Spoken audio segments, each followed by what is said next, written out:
Hello everyone, and welcome to my channel. Today we're going to talk about how you can stay active during med school. So for my fellow med students, yes, winter is coming. And as infection rates rise, we know what this means. Our local gyms are closing. Last winter, the pandemic affected my physical health and I became sedentary. And I know that this happened to most of you. But enough is enough. I have planned out a healthy upcoming winter for the both of us. So, if you want to do more than just sit on your chair this winter, then stay tuned.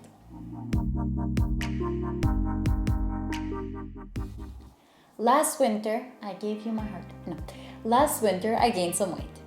And I lost a big part of my muscle mass due to just sitting on a chair and studying. So when summer came around and restrictions eased, I dragged myself back to the gym. It has not been easy, but I feel much healthier now. And I am not planning on going back. I got to the point where I had back pain and neck pain in the winter and I felt just meh. Because I have lost the physique and the muscles that made me feel strong and confident. So, this is what we are going to do. First of all, we're gonna exercise. So, there are a couple of excuses that I have been hearing along the years. And if you resonate with any of them, then keep watching because I will make your life easier. Many of you might say that a gym membership is either too expensive or the gym is just too far away. And when it comes to working out at home, you say that it doesn't make you feel motivated. And I get you. I resonate with all of these. But the largest excuse of them all is that you don't have time. And I'm going to debunk that. And I'm going to challenge you right now. Please go ahead and open your phones and check your screen time. I dare you. I dare you. I was personally shocked to find out that I spend an average of 2 hours every day on social media alone. Time I could have spent to work out, shower, and eat. So please, write down in the comments below, what is your average time that you spend in a week or in a day on social media? And then really ask yourselves, do you have the time to exercise for at least half an hour a day? I think the answer is heck yes. According to the CDC, exercising for at least 150 minutes a week, which is just 2.5 hours a week of aerobic activity, can put you at a lower risk for cardiovascular diseases, type 2 diabetes, breast and colon cancer, joint and back pain, and depression. Okay. So in order to make your lives easier, I have made a list of workout programs that I love to follow when I'm at home. Some you can find on YouTube for free, while others are subscription based. The first one is Julian Michaels. She is amazing. She's simply one of my favorites. She has been the fitness coach of The Biggest Loser TV program for the past decade or so. And she is super knowledgeable and knows so much about the correct form when it comes to exercising, knows a lot about nutrition and like a healthy and sustainable diet, and I just love her. Another option could be the Fitness Marshal if you're into like exercise, dancing and all that. You can also find him on YouTube.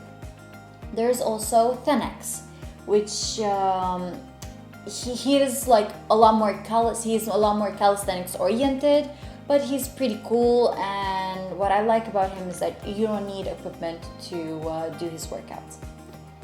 Another thing, like if you're more into cardio and you don't have a lot of time on your hands, Tabata Songs is also a YouTube channel. They have short workouts and they're like super upbeat. There's also Pamela Reif, I think that's how you say her name.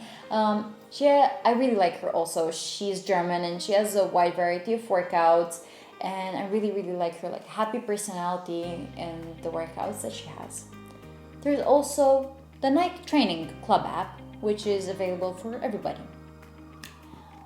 When it comes to subscriptions, my favorite is Les Mills On Demand. They're $14 a month. 14 euros a month. And they have a lot of workouts available on YouTube as well if you just want to give it a try first. And then, of course, if you want access to more workouts, then you turn to the subscription. There's also Crunch Fitness, which is 10 euros a month, and they're pretty cool because they have like short workouts that you can sneak in between work. Okay, so there are a lot of resources out there, but the most important part is that you find workouts that match your energy and make sure that you vibe with the trainers. Also, it is super helpful to find friends or a significant other to work out with. During the pandemic, I actually had Zoom calls with my friends from university where we would exercise on the same workout video, and it turned out pretty cool. The second thing is nutrition. Be intentional when it comes to how you nourish your body. Buy health foods and meal prep so you are less likely to eat out and just because you have nothing at home to eat. Cooking doesn't have to take time, and there are ways that you can minimize the amount of dishes that you have to wash later on and minimize the time that you actually spend in the kitchen. So, of course, I'm a major fan of one-pan cooking. So, for instance, I'll get an oven sheet pan and I'll line it with a baking sheet and I'll just pop in a bag of frozen veggies or cut out some fresh ones, add some chicken breast and some seasoning to it, like a pesto sauce or whatever. And then I have just nothing else to do. I just leave it there for like half an hour in the oven and let it cook. Also, if you're more into saucy foods or like prefer eating pasta and noodles, go ahead, grab your wok and cook everything in one place. Also, I recommend cooking in bigger batches so you have some food for the next 2 to 3 days. Also, if you have enough storage space, you can freeze some food for later, like for a different week. I believe that as health advocates, we need to make sure that we also make the right choices when it comes to our diet and nutrition.